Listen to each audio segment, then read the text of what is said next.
The ratio of physical examination or scanning is system generated. It's based on the risk factor built into the system. The only thing we ensure doing is that once the system selects for scanning, it goes for scanning. When it's for physical, based on the risk assessment of various importers, it goes to physical. The only thing we are doing differently is that we don't, once it is selected for a particular lane, we ensure that we follow it up and it's done speedily. So whether physical or scanning, we ensure that we do it speedily. And that has increased the confidence of stakeholders in the command. You see, by being compliant, you make the work easy for us, and you also prevent yourself or save yourself the cost associated with non-compliance. And what are those costs? Paying demurrage. Because when you are not compliant, your cargo will be thoroughly screened. Compliant traders enjoy fast track. So those cargo move straight to their premises and has left the port. So the idea of paying demurrage does not come in. Moves to their premises where we follow up with our custom procedure. So being compliant has saved them a lot of money and has also saved us a lot of headache. For example, a cargo is scanned, is selected for scanner, and we scan. And the process of scanning, you discover that there are some things that were not declared from the image. What do? You go back to physical examination. Such a trader has kept his own cargo unnecessarily, and also wasting our time as man-hour. So such a cargo will be examined twice.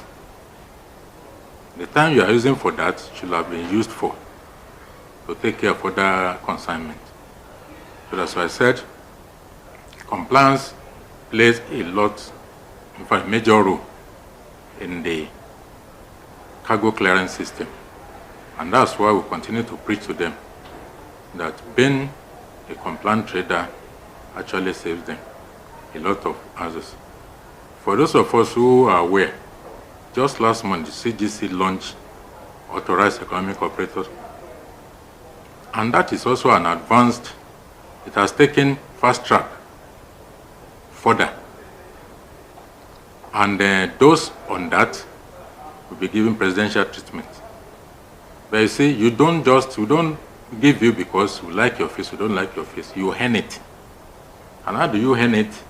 Through your declaration. We profile you, we discover that this person does not need to be forced, he's been complying without anybody checking. And that is what is informing those AEO. It has been launched, and we just pray that others who are not benefiting from that now, we see that as a challenge. The challenge is to play by the rules, being compliant so that in future it can also be considered. So that has kept almost everybody on their toes. As the time I got to this paper, 11 o'clock they've not started examination. We engaged with APMT as a major terminal.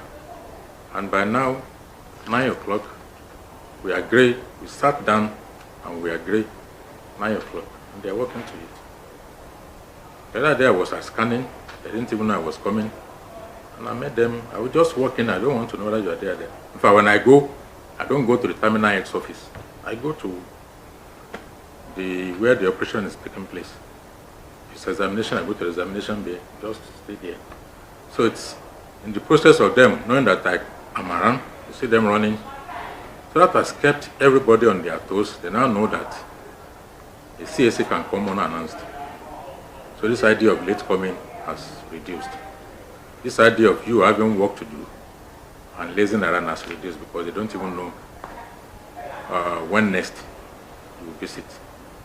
And that's why I said that has increased the confidence of stakeholders on us.